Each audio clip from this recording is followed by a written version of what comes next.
I have a great idea for John Cena's next blockbuster role. John Cena is an oyster expert. John Cena shucks. John Cena shucks. And now you can't unhear it. You're welcome. I'm Charles Renton with my review of WWE Smackdown from Tulsa, Oklahoma, where the winds come sweeping down the plains. And away we go to a show that had some good moments and some moments that reminded me, oh yeah, Smackdown is kind of just usually blah. It's not always bad. It's kind of just there with a few standout moments. It's also a 2-hour show as opposed to 3 hours of Raw, so at least it's better by proxy. Anyway, let me know your thoughts in the comments, please. So again, Tulsa, Oklahoma, the old Mid-South wrestling territory, and man, I'm amazed that the Tulsa, Oklahoma crowd could count to 3. John Cena had to prompt them a whole lot in the opening promo, but I kid. I know that some of you can count to 5. So anyway, John Cena's here, and, he gets a huge reaction. Really good stuff. And, he just mentions Roman's D and knocks his D all around and everything. It was very uncomfortable because Roman could not help but have his D knocked around because he's always getting head at the table. I have to make these jokes because at some point, the stuff gets so goddamn goofy. Why don't you make fun of it? So anyway, we then have Roman show up with Walt Disney's favorite wrestling manager. If you get it, you get it. And then all that stalling through the break. And then they start, at first, there's some good lines. And it wasn't that they stumbled, but this went quite a while. Now, it got better as it got to the end because they really started getting the creative juices flowing. But he was like, I'm, going to wait 8 more days to embarrass you, Cena says, because this company doesn't belong to you. It belongs to all these people and everything, because John Cena is all about the fans. And I will say this much. Yes, the fans are definitely the ones dictating how the product goes. That doesn't stop Vince McMahon from releasing a whole bunch of goddamn people because him and Nick Khan are willing to sell the goddamn company to NBC Universal or somebody. Maybe the space station. Hell, the space station could probably run the goddamn thing better. And I don't even think the space station has kept up on wrestling in the last 20 some odd years. Anyway, so he talks about how Roman has been protected for a decade, and it's been failure after failure after failure after failure. Now, he isn't wrong. It is not that Roman hasn't tried, and I've been just as critical of Roman as, many other people, and sometimes a little bit too critical. I'm glad that he beat that leukemia diagnosis, and he beat that because to beat it once is incredible. To beat it twice is, really fucking, just mind-blowing and great, and cancer's a goddamn bitch, and I'm so glad that he was able to beat it. And then he came back, he got a big pop, and then he sat out WrestleMania 36, came back last year around this time, and finally turned heel. They did what they did with him about 5 years too late, in all honesty. But he's been killing it in this role, even if, yes, at times some of it is a little bit stagey. You know what? Roman has been sinking his teeth, his perfectly white teeth, into this, and doing some good stuff. He says, you're the best chance they've got. And I'm here to basically become a 17-time champion, and all I need is 1, 2, 3. You can knock me around everything. While Roman's D gets knocked around, the Mr. 5-knuckle shuffle will have to, and you can't unsee that either, will end up getting, knocked around, but all he needs is 1, 2, 3. And the fans finally learned to count around because they finally got what numbers were, because they remembered that frog computer game where they were like, oh yeah, number munchers. Yeah, that was a really fun game, and my God, I'm showing my age with how I remember that. So Roman then says, you're the best around. No one's ever gonna keep you down. Hi, Derb, if you happen to be watching this. Miss doing videos with my best friend, but you know what? He's doing some great things, and eventually things will come back around where he can come around if he wants to. But for now, best friend first, co-host second. Back to the review. He said, well, the missionary must have been good enough for you for 20 years, but it wasn't good enough for Nikki Bella. Oh. To be fair, Nikki, I believe, had twins, and, she's happy with whoever the fuck she is married to. I don't know. I don't really care, but good for them. Don't want to see the Bellas come back to the ring, but you know what? Was it a cheap line? Yes. But was it good? Yes. And then he basically, Cena comes back with, well, you've been protected by the Shield. Hell, you almost ruined Seth Rollins. You ran Dean Ambrose out of WWE. Oh, who's Dean Ambrose? I only know Jon Moxley. Some fans, presumably. And he says, I just got to hang in there for the 1, 2, 3.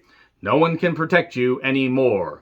And they just basically just go back and forth there, do that, and that's it. That was really good. Some good barbs. And then we get Pat going nuts during Nakamura's entrance. Apollo did not get a TV entrance, so naturally he was going to lose. And Boogs was in the corner, and he was dancing in the spotlight, with his big instrument, and Aziz was also out there. Commander Aziz, light. And Boogs whips out his instrument, which annoys the referee to the point that he kicks him out, and then kicks out Commander Aziz. So basically, it's just one-on-one, and Superplex, a nearly botched 3 count on the ropes. It was a good thing. That was, almost, it was really, really close, but they managed to cover it up nicely. And then Kinshasa, 1, 2, 3, and that's pretty much it right there. So yeah, new IC champion. Can't wait for them to forget about Nakamura as champion like they did for his first Intercontinental Championship run and his U.S. Championship run. Nakamura is really talented. I'm just saying, why have so many championships if you're not even going to feature them all that well? And Apollo, I forgot he was IC champion. And that's nothing against Apollo. Apollo is very good. He has been doing the best he can with this role. But man, they cooled this fucking thing off like right after WrestleMania. I think the Nigerian drum fight stipulation was where I was like, okay, it's not that he isn't good, but this was really goofy. But anyway, new champion. And then the Profits, they want revenge against Gable and Majin Buu. And then get that, the crowd goes mild, except when Montez nearly brained himself jumping onto Majin Buu. And I'm going to keep calling Otis that because he looks like Majin Buu. So Gable got pinned. I really didn't have much to say about that match. It's not that the Street Profits aren't talented. It's not that Gable isn't talented. It's not that Otis in a heel role is bad. I just don't care. So Rollins was in the production truck, and all he had to do was curb stomp that stupid human beaver, Kevin Dunn. I really wish that after his father had saved those tapes in that car fire, he'd just sacrifice his son. Because let's be perfectly honest, nobody likes Kevin Dunn. Kevin Dunn doesn't like Kevin Dunn. I will never forgive his mother for giving birth to him. So anyway, Kevin Dunn just should not be in WWE at all. He's terrible at his job. He's a goddamn piece of shit, and he's being paid way too much money to do a really bad job. But he's one of Vince McMahon's guys, so he's going to be around there until Vince McMahon either goes away or goes absolutely insane. Okay, goes 100% insane. He's only about, 95% insane now. So anyway, Edge isn't here, but Rollins is, and he was in a suit so goddamn loud and so goddamn 70s that everybody got a contact high while also going blind, and blind people went deaf because of how loud it was. It was really, really bad. I can't take Rollins seriously in those suits. And he was getting all hyped up and everything, talking about his accomplishments, showing a video package, why he was in the production truck, and again, not curb stomping Kevin Dunn, more in the pity. And then he should have stomped him 7 years ago, and they wouldn't have had this dream match. And then he says lines like, this is making me say things I don't want to say. It's making me compromise the future of my family. I will not hesitate. I will not hold back. If it puts you out for good, then so be it. Benoit used the same format and the same mindset a number of years ago. I'm going to fucking hell, and I don't care anymore. So, yeah, he's all fired up. It should be a good match. I hope it is.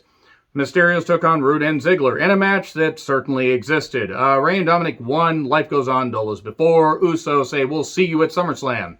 I'm excited for Super Slam. I'm amazed that Eva Marie has not said that in an interview. Again. So Corbin's last plea. He has a phone that apparently is on his mom's cell phone plan because apparently saving money is a really bad thing. And he has a credit card scanner. And he needs $1,000 from everybody just to get back on his feet.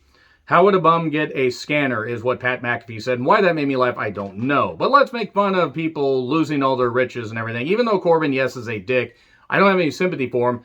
I don't want to see this play out. It's stupid. Owens comes out and says, you beat me, I'll give you $1,000. You lose, and that's it. You can't beg for money anymore. Okay, Owens apparently can make matches. I guess he got permission from Sonya and Pierce. And I have one question. What in the 2004 Catwoman was Sasha wearing? And maybe if she would stop with the anti-backstabber, I would stop making fun of her. So anyway, yeah, the match certainly happened. We get an apron bump for whatever reason. Sunset flip for 3. So Corbin can't beg for money anymore. And then he gets stunned afterwards. This storyline's stupid. It's monumentally stupid, and it's serving no purpose. Now, if other people can like it, that's fine. I don't. Big E had a dry erase board helping Bianca fill out her, do her signature and stuff like that. Why they had a Wheel of Fortune style, I don't know. And then Corbin then stole Big E's briefcase. And I guess possession is 9/10 of the law. Watch them have a match at SummerSlam for the briefcase, just to basically fuck with everything and give us the idea that Baron Corbin could become a 2-time Money in the Bank briefcase winner and do the exact same thing that they did last year when Otis lost to Miz, because Otis should have never been Money in the Bank briefcase winner, but it is what it is. And then contract signing. These things always go really well, says Pat. That was hilarious. Pat is great. Cole is not. He is dog shit on commentary and has been for a number of years. Sonya oversees the whole thing. Sasha needs witnesses for this whole thing because Bianca and her go back and forth. Apparently, the hair whip at WrestleMania was the reason that Sasha took time off. I'm sure it hurt, but obviously it was to either film The Mandalorian or take more time off or whatever. I don't know. Maybe she needed more weeds. I don't give a good goddamn why Sasha was gone. She was refreshed. That's cool. So, Carmella and Zelina are here. I'm shocked that Zelina did not walk under the bottom rope. And I'm shocked that Carmella got away from being the stunt double for a remake of Final Destination 3. Why they would want to remake that and cast somebody as, charisma lacking as Carmella, I have no idea. Then we get a 3-on-1. Cool. Another faction. Just what wrestling fucking needs is more goddamn factions. And Sasha put Bianca on the table and did the bank statement because submissions hurt more when you do them on a fucking table. Don't Google submissions on a table or submissives on a table, or do. I don't care. Just always delete your search history. So yeah, Sasha stands tall over her. Obviously, Bianca's going to win, I think. I'm actually not sure. They might actually try to have Sasha get her win back.